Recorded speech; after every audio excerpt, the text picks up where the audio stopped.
If Americans actually listened to the veterans that they claim to respect so much, their attitude would change. But the thing is, Americans want to honor the veterans in like a very cursory way, you know, putting a yellow sticker on their car, or having a little parade or welcome back. But they don't want to honor the veterans by really like listening to what they have to say.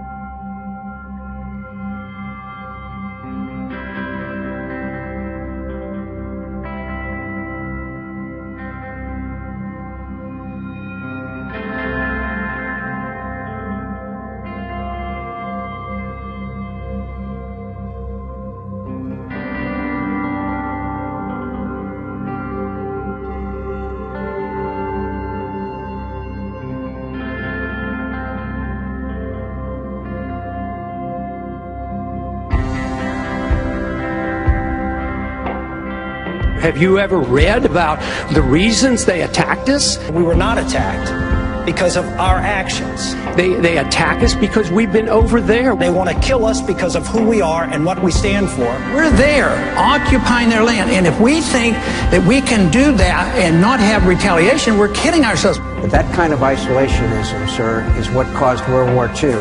It's an extraordinary statement. As someone who lived through the attack of September 11, that we invited the attack. I believe very sincerely that the CIA is correct when they teach and talk about blowback.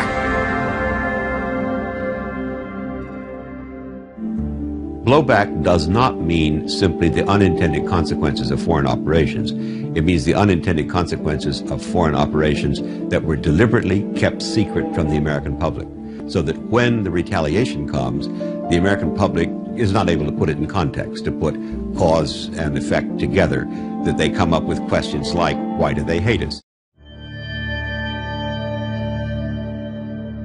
There is a direct connection between events that happened more than 50 years ago and the war in Iraq today. In 1953, the Prime Minister of Iran, Mohammad Mossadegh, became extremely irritated. The British were ripping off his country's national resources. He wanted a greater share in it. The British came to the new President Eisenhower and asked for help on this. Eisenhower very conveniently declared Mossadegh to be a communist, and we then set the CIA to overthrow him. 3 days of bloody rioting culminating in a military coup. The result was we brought the Shah to power, and he created an extremely repressive regime that within 20 years had led to a revolution against him. The Ayatollah Khomeini creates a government that is violently anti-American. Khomeini said, quote, I pray to God to cut the hands off all those foreign advisors. In the after-action report by the CIA on what they had done in Iran in 1953, they said, we're going to get some blowback from this. We then made a puppet out of Saddam Hussein in Iraq, who was a friend of ours. He was an asset in the CIA's computers. We did so because he was anti-Iranian. He was very fearful that the revolution in Iran would spread into his country. He therefore went to war with Iran. The war was extremely bloody, went on throughout the 1980s. Unfortunately for Saddam Hussein, he began to lose the war. At that point, in comes the United States in the form of Donald Rumsfeld, sent to Saddam Hussein by President Reagan to tell him, we will supply you with intelligence, we will supply you with the weapons you may need through covert means. It is why cynics in Washington say, we know Saddam Hussein had weapons of mass destruction, we have the receipts. This is what we mean by blowback. He remained a friend of ours right up to his invasion in the summer of 1990 of Kuwait. We became alarmed when he invaded Kuwait that he could also go on and invade Saudi Arabia itself. The largest reserves of oil on earth. We stationed troops in Saudi Arabia. It was a mistake in every sense of the term. Remember, Osama bin Laden had said, I resent the government of Saudi Arabia for using Americans to defend Saudi Arabia against Iraq. At that point, we began to fear that we were going to lose our position in Saudi Arabia. Well, the second largest source of proven reserves on earth are in Iraq.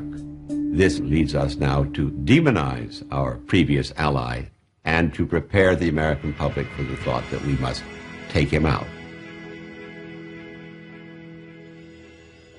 In the years preceding 9/11, Osama bin Laden was a young freedom fighter who promised American officials he'd help them to oust the Soviets from Afghanistan. It wasn't long before the agency was secretly arming every Mujahideen volunteer in sight. The American Stinger anti-aircraft missile, the weapon most credited with giving the Mujahideen an edge in the war.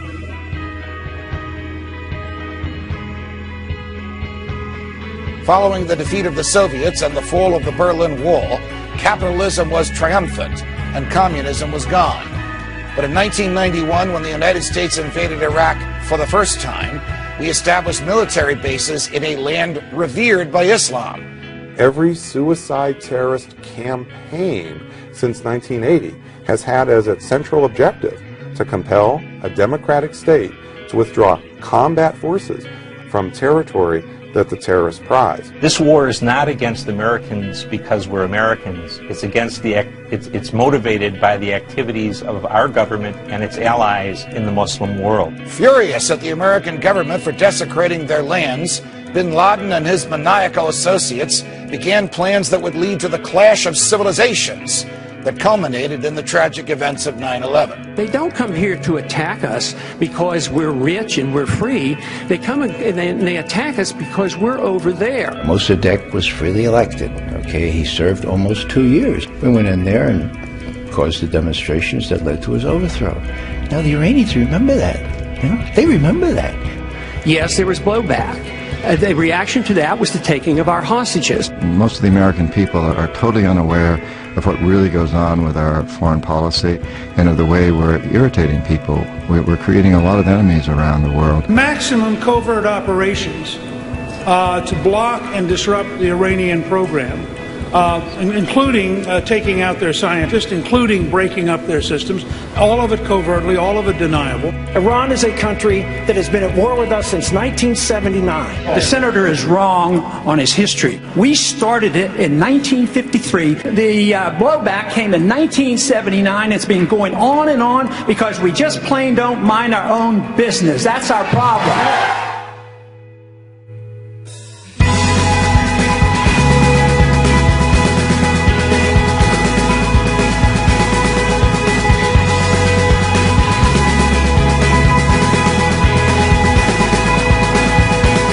We spend $1.5 trillion overseas in wars that we don't need to be in, and we need to cut there, and then put this money back into our economy here. We would profit from getting out of most of these places. The threats would actually recede because our very presence in many places is unwanted.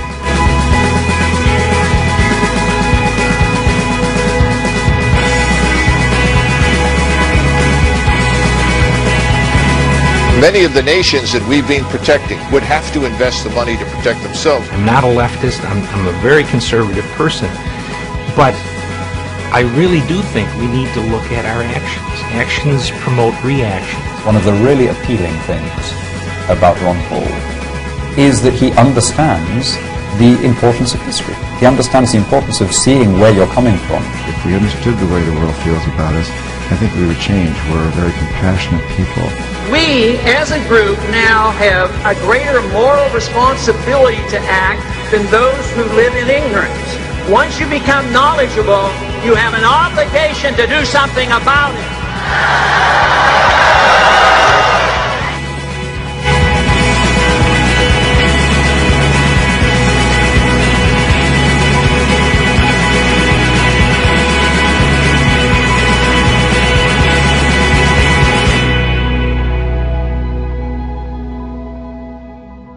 If Americans actually listened to the veterans that they claim to respect so much, their attitude would change.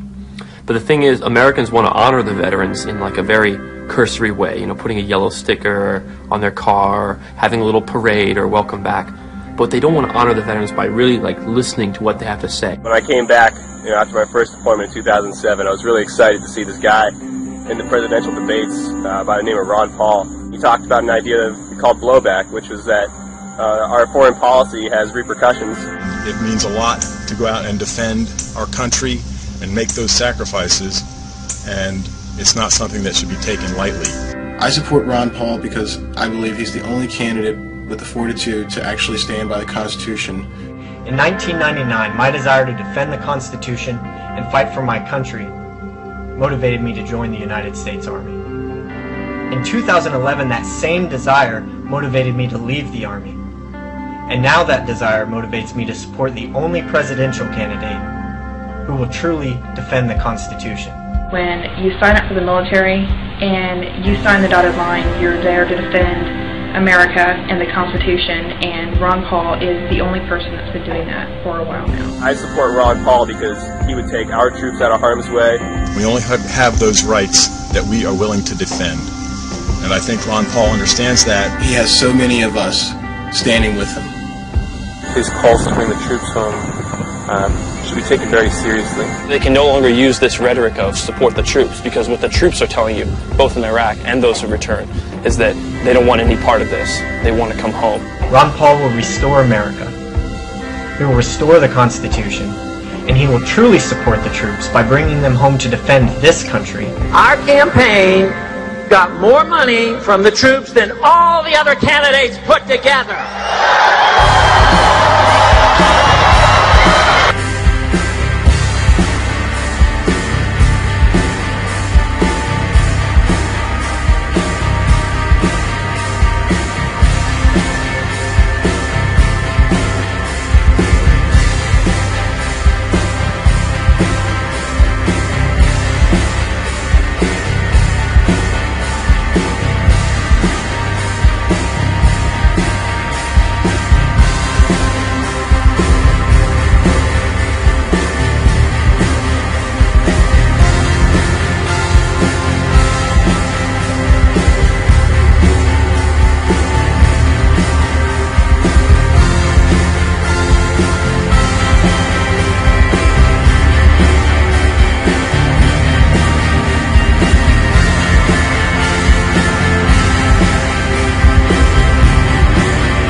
Get involved in these wars and just bring our troops home.